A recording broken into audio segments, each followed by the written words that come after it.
Hi, everyone, and welcome to this week's Stellar Developer Meeting.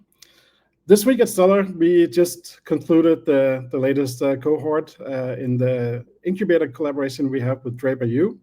And I thought since we just wrapped this up and 20 teams um, graduated from the incubator program, I thought it could be interesting to invite someone who went through the program last year. So today I have the founder of Flashback in the studio. So yeah, please introduce yourself and let us know what you're working on. Hello, guys. So my name is Brieuc. Uh,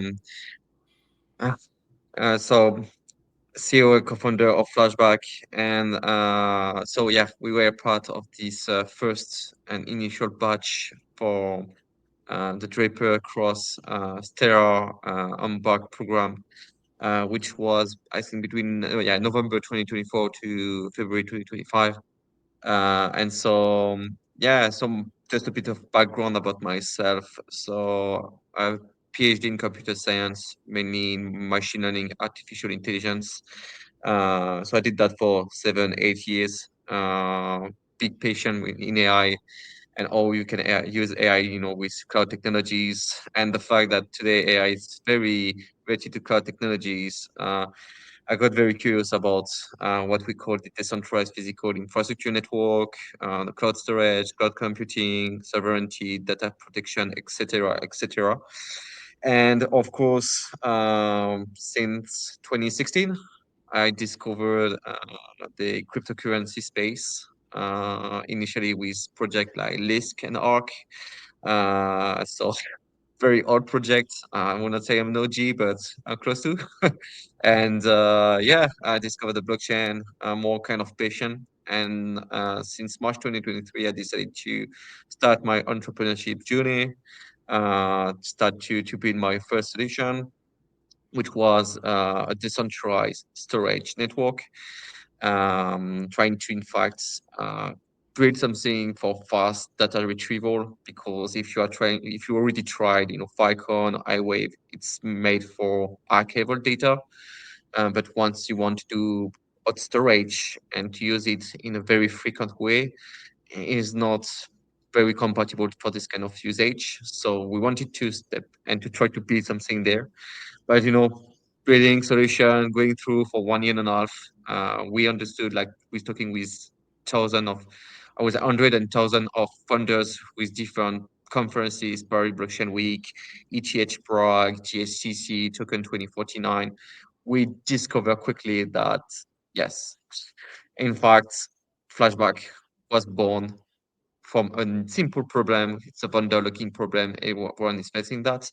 But yeah, if you want, Carsten, I have a little small presentation to help people to go through. Yeah, let's go to the presentation. Okay. Okay, just to be sure it's PDF.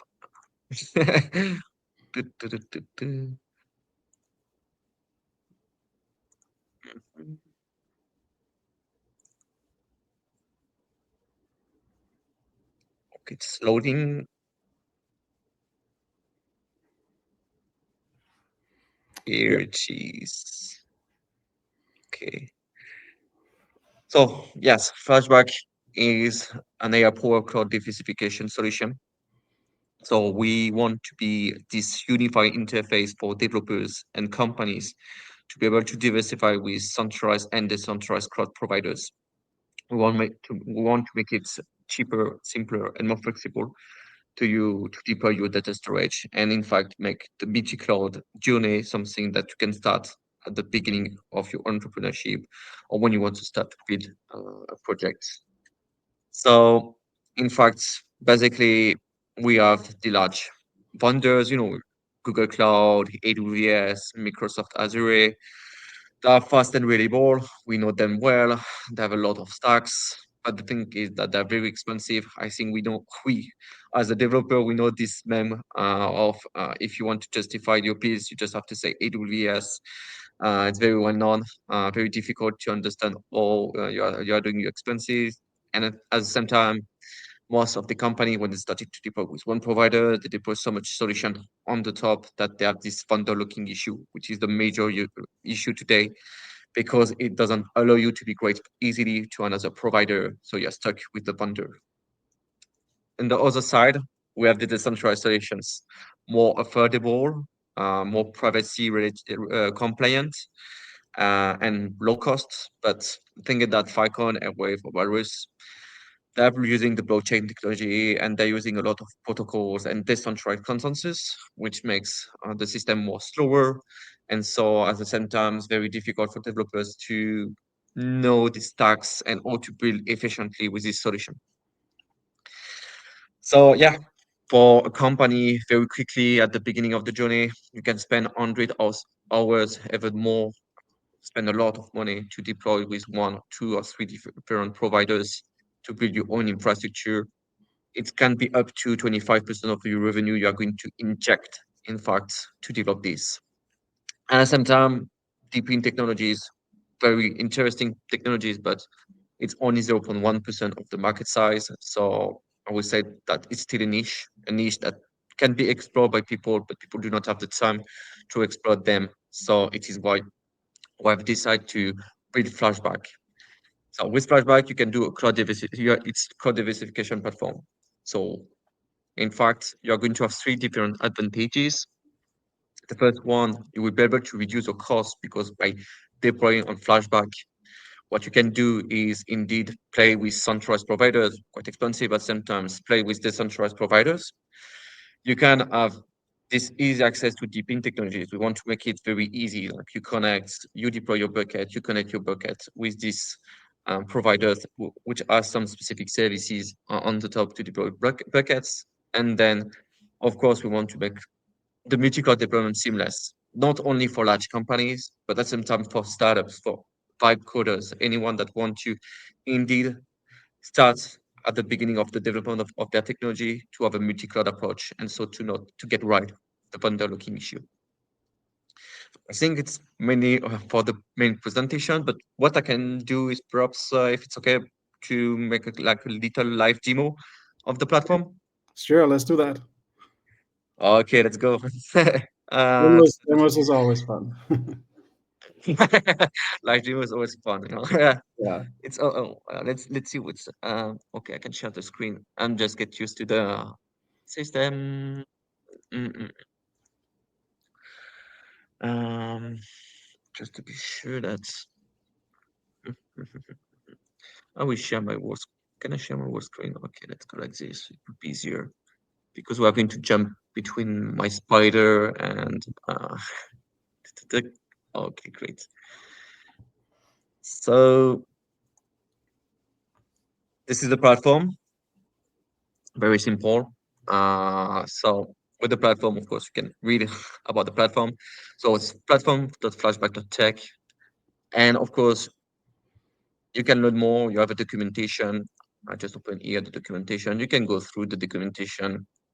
A lot of information about indeed what we are building, why we are building this. You have introduction, cloud storage. We want to make it as transparent, as informative as possible for people. And of course, you have some guides to help you to create your buckets, repository configure with the system, upload it on the files. So today we are focusing on the object storage, which is the first layer, I would say, that if any kind of cloud solution, but indeed in the future we want to have more features according to what developers can bring us, what developers can bring us in terms of feedback and information and what they want to have in this platform. So feel free as well to give any kind of feedback. You have a lot of API references if you are more in depth of indeed interacting with our Flashback API. So we are trying to make it this as flexible as possible for developers, and indeed being able to play with the platform in the best way. So let me going to, so of course you can sign up. Sign up with your Google or GitHub account. You can create otherwise, email, password. It's okay, and of course login. So in this case, I'm going to log with my Google account. Just take a few time.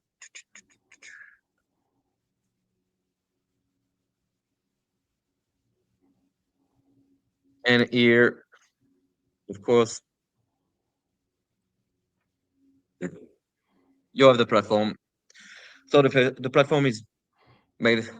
We try to make things very simple to understand what's going on. At the same time, on the multi-cloud level.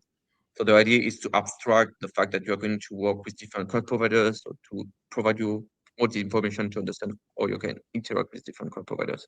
So you have an overview page where indeed you can have some links to the documentation you need, uh, and to start your journey with the platform. Some statistics, transfer bucket activity. So the bucket activity is part of the cloud storage where we have the repository and buckets. So let's see the buckets.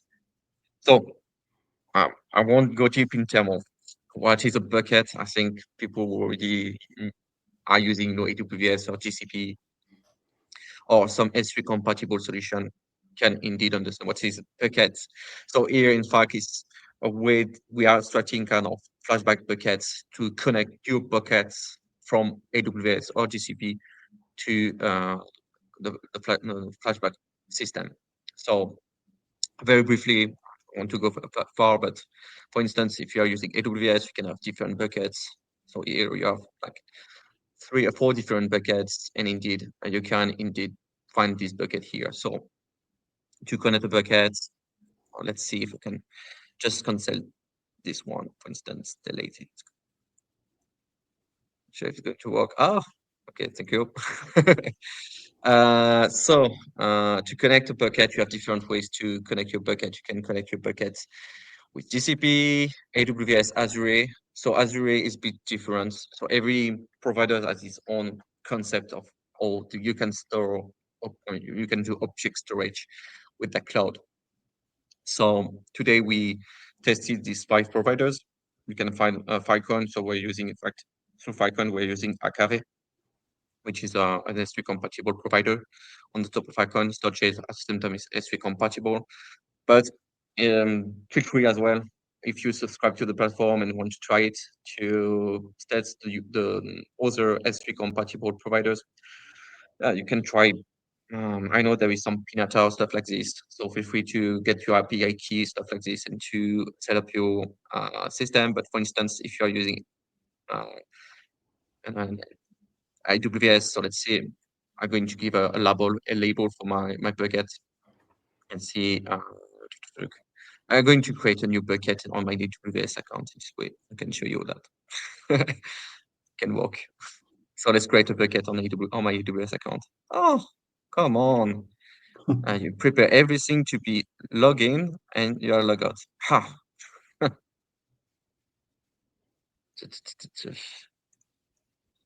So let's see if we can go fast. Sign in.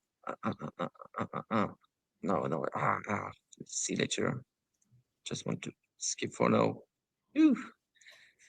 Of course, always set up a lot of security.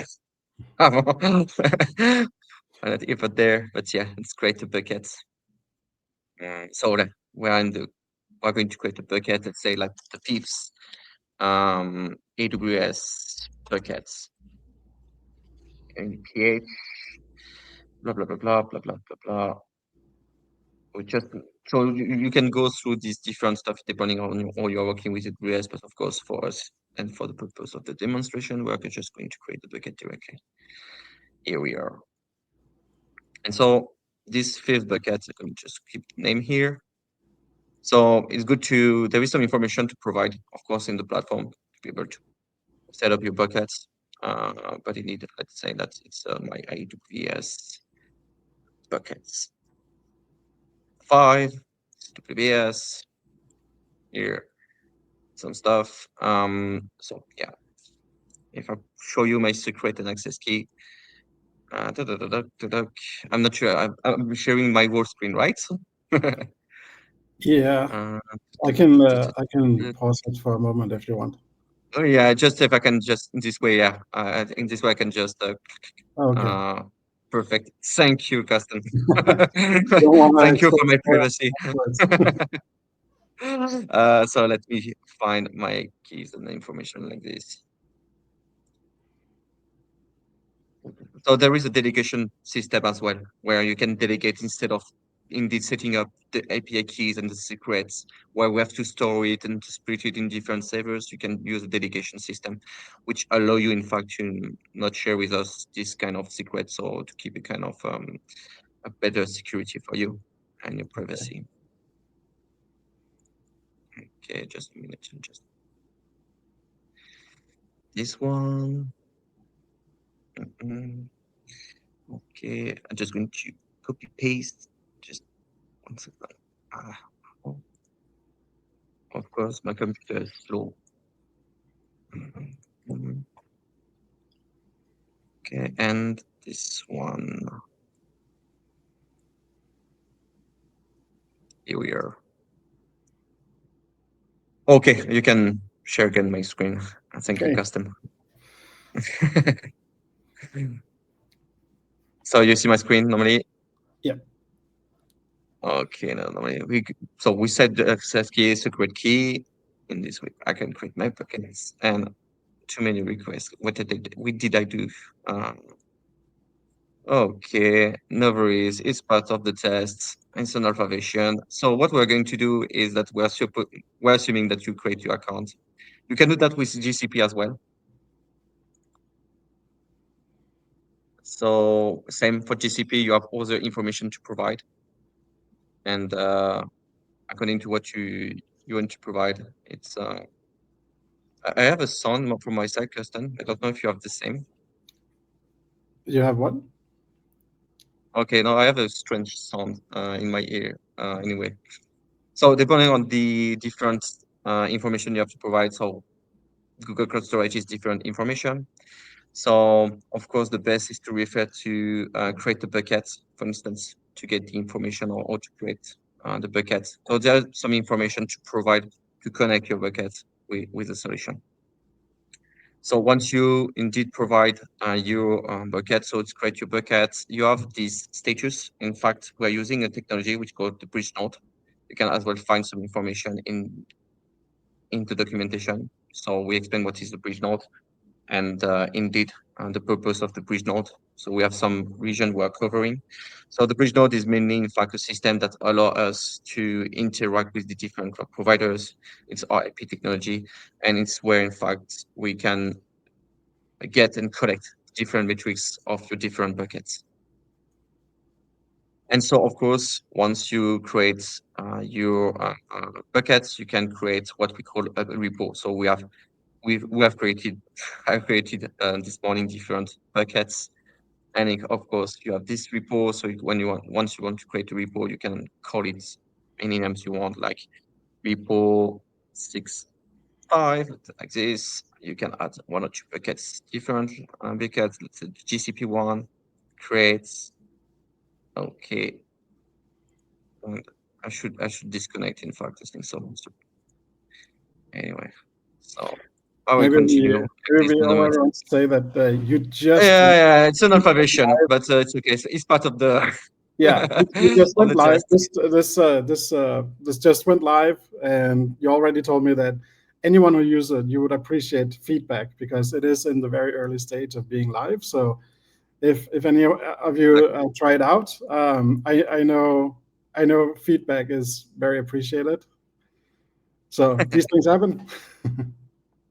Exactly. We have a button to give a lot of feedback, so feel free to give any kind of feedback. Indeed, we started to develop this. In fact, just straight after so all this concept since February.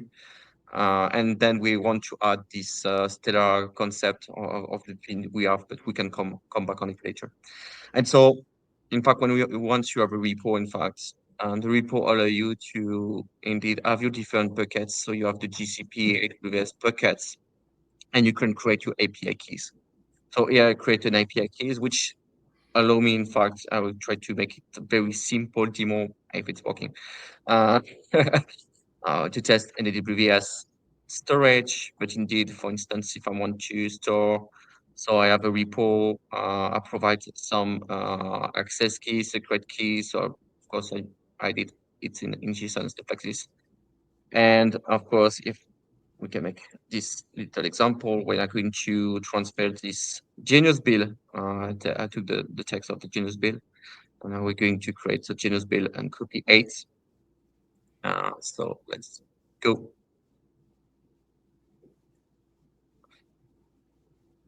Here we are. So right now we're storing with an S3 endpoint to an S3 buckets. So we can see that we store something. We can always check that is working. But if we're looking the second AWS buckets, we should probably see this. We have a lot of just copy 8s, which is here. But of course, what is very funny is to see if in our, Google buckets from an S3 endpoint, we can get something there. So we're going to copy paste in terms of bucket name, which is great because GCS and AWS is using some same wording. So let me go on the platform. You can find, in fact, the bucket names directly on the repo details. So this one is the GCP one. I'm going to copy paste and here we are. Good, good, good. And we're going to send this same copy to the GCP. So we have an S3 endpoint and we're sending to GCP. Okay, thanks to, in fact, this bridge node, which is this address. Okay, so we can check what it is.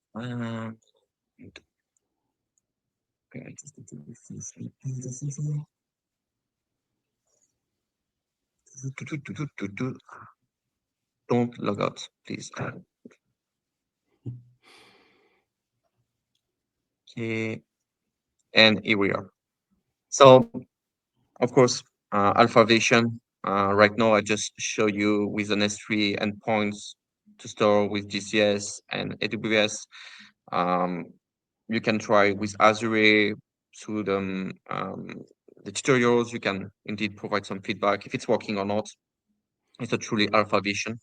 We're going to do a more stable version in September with indeed more better UI and some improvements, such as the private bridge nodes, because today the bridge nodes are hosted by Flashback.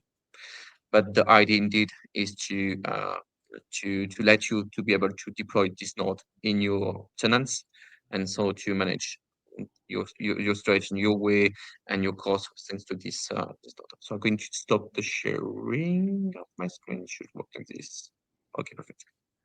So it's globally all about the presentation about this little live demo with all the bugs we got. But yeah, of course, it's still an alpha version, an improved beta version for Flashback. And our roadmap is very simple. We want to indeed stabilize all of this. It's always a complex features. If it was simple, you would add this everywhere. So we decided to take this challenge, and thanks to Stella, we have this chance to indeed push it. With Stellar, we have this in the Stellar Community Fund for the one who are interesting. There is in fact a second product and feature called the Flashback Deepin, where in fact as you can see, in fact, with this platform, you interact with the platform with the service level of cloud providers. So of course, it's still the services, but if you want to interact with, I would say, data centers or in a higher privacy model, you the flashback deepin will allow you, in fact, to interact with the data center is going to have is hardware, a software, connect is bridge nodes, and then connect to the deepin marketplace. And so the Stellar is going to play a key role there because we are going to deploy all smart contracts with Stellar to indeed manage as marketplace as an scope at the same time to um, collect thanks to our bridge nodes to our smart contracts, all the quality of services, service level agreements, and all the metrics related to that. So in the marketplace, what you're going to find as a consumer, you are going to connect to the Flashback Deepin platform. You are going to find different offers from different providers. You're going to select the ones you want. Then these ones are going to give you thanks to the bridge node, which is S3 compatible and stuff like this, we believe that they're going to use, like system like Minayo. So they are going to give you an API keys and stuff like this, so you can already interact with in a very easy way. And of course, then once you decide and you have the right agreement with the storage providers, we deploy all of this in the smart contract, and then we operate. And the bridge node is going to say, okay, this is the quality of services of the storage with the consumer speed, I mean, upload, download speed, latency, stuff like this. And according to the quality, they are going to increase the reputation score of the contract or not as a providers as well, and then it's where you start to have a bit of tokenomics and stuff like this. So it's what we want to achieve with Stellar, and normally we should have the first tranche one deliver within the next weeks. So it's our next goal right now. That's super exciting, and I think it's really interesting. It's an interesting use case for for smart contracts. Just before we went on the call here, we were talking about there's a lot of focus on DeFi applications on chain and more like working with tokenization and real world assets. But this is a very, to me, is a very untraditional blockchain project. But you have taken some of the elements and applied that in a project that or a product that you don't usually associate with blockchain. And I think that's super interesting. Love to see more of that. It's interesting to see these kind of use cases where you are thinking, that was not obvious to use blockchain in that way, but it works really well. So it broadens the scope of what you can do and how you perceive blockchain. So yeah, super interesting. Yeah, thank you. Indeed, it's I would say that for the ecosystem, if people are very curious about this kind of technology, it's the deep in technology finally. So decentralized physical infrastructure network. Some people are indeed deploying their own blockchain and their own protocol stuff like this. For us, we prefer to use the existing blockchain and to build in fact with smart contract. Which is great with Stellar is in fact the flexibility. I mean, we first is in Rust, which we have a preference in Rust. Sorry, Goland. But yeah, we have a preference in Rust. The Stellar kit, wallet kit is very nice, and the thing is that with all the programs you are doing, like with DraperU University, is great because indeed uh, you can discover the Stellar ecosystem and you can truly develop something real. Great. Yeah, I don't know if there's any questions from anyone watching, but otherwise I'll say this was super great to see this demo. I remember talking to you about this about a year ago, and I thought this is an interesting use case. I would love to see that in real life. And here we are. You launched the first version, and yeah, I've been playing around with it, and I think this is super interesting. And everyone who plays around with it, if you find anything, I think I know that you're very appreciative of feedback. It is early days of the platform, so yeah, please forward any feedback you may have. I think we have a question here from Matthias. Says it also raises awareness from other non-blockchain oriented corps and orgs to start thinking of integrations to make things more efficient. Yeah, I think this is a good example of that. Exactly. And I think blockchain is AI cloud storage. It's very demanding in terms of I think data throughput for the blockchain. So it's why it's maybe compared to DeFi, it's not so developed because there are still a lot of things to do around blockchain in terms of scalability to make indeed this kind of use case more and more applicable with the blockchain. Yeah, we see a lot of focus on AI, not just on tooling, but also like uh, implementing both blockchain and AI in the same application where it makes sense. How are you using AI? I know if I see on your website, you do mention AI. So in what way are you using AI in your application? Yeah, so it's true that if people go through our website, we do not mention so much about decentralized technologies and stuff like this. And indeed, because it's like for us a kind of motor, and people see the design of the car and not specifically the motor inside.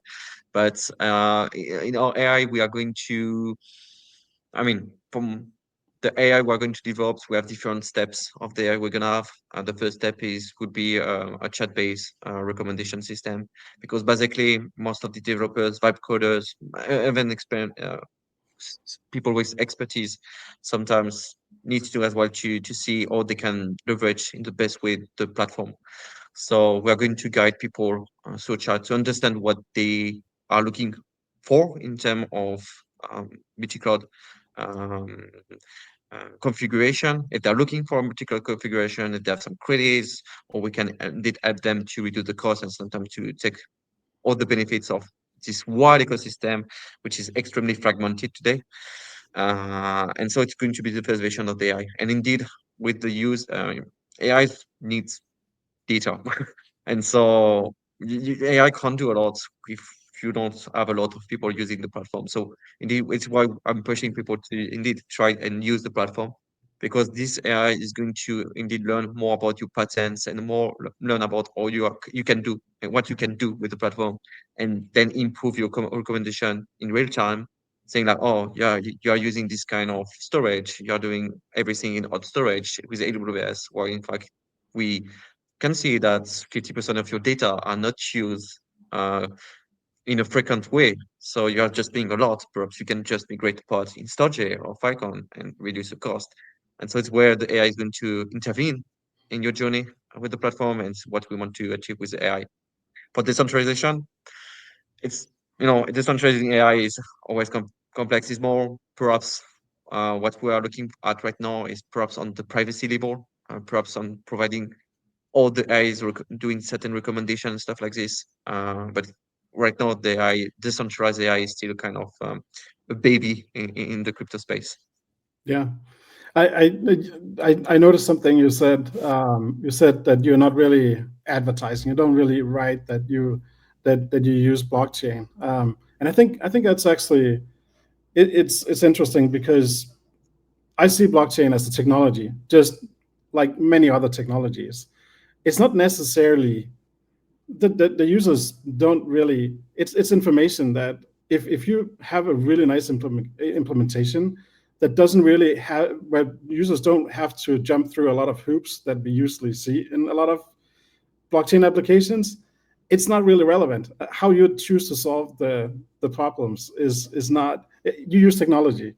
In this case, you use blockchain. I love to see it be more normalized. That blockchain, you don't need to put it up as a big banner. You're using blockchain, like more normalized using blockchain in different kinds of applications. So I think that's interesting. Yeah, we have Because a you, question more from Matthias. He asked what you think about Arweave. Awave, good question. Awave is extremely nice in terms of archival data. Of course, it's made for this. I mean, it has been designed for this. I know that they're doing more and more kind of development on the top of the protocol there right now to indeed diversify with other storage type like hot storage and or at least cold storage. Perhaps Airwave is a bit expensive from my point of view. Specifically, if you want to store NFTs or very small portion of data, the cost for a terabyte uh, is very specific application, at least for the core protocol. Of course, I know that they're working on different angles and trying to simplify or doing what the cloud is doing finally. So I think the next evolution they're going to do can be good. I think they got the same issue that Falcon got in the past, because Falcon did this protocol, very interesting consensus, by the way. I mean, it's the maths behind it's beautiful. I mean, they did something very, very nice. Zero knowledge applied on, storage. It's smart. I think that for real use case, it was too slow, and I don't know all people know about that, but you have to, when you store your data with Python, you have to unlock a portion of gigabytes. You have to seal it and then unseal it. So this mechanism that prove that you're someone hosting your data at the same time is very slow. retrieve the data. So they have to work on a lot of systems and to accept certain centralized process finally to make it faster. But anyway, it's part of the blockchain journey. I believe that more and more the blockchain is going to evolve. The best it would be in terms of decentralization for storage and computing and more. Great. Well, thank you so much for joining today. For me, it's interesting. It's been fun to be a tiny part of this journey. I've followed you along the line since on the side since we met first time last year, and see that you launched the product, and yeah, it's great to see. So everyone, please go check it out, and yeah, thank you again for joining this week. Thank you very much, guys. Thank you everyone for joining. We'll be back again next week. Bye.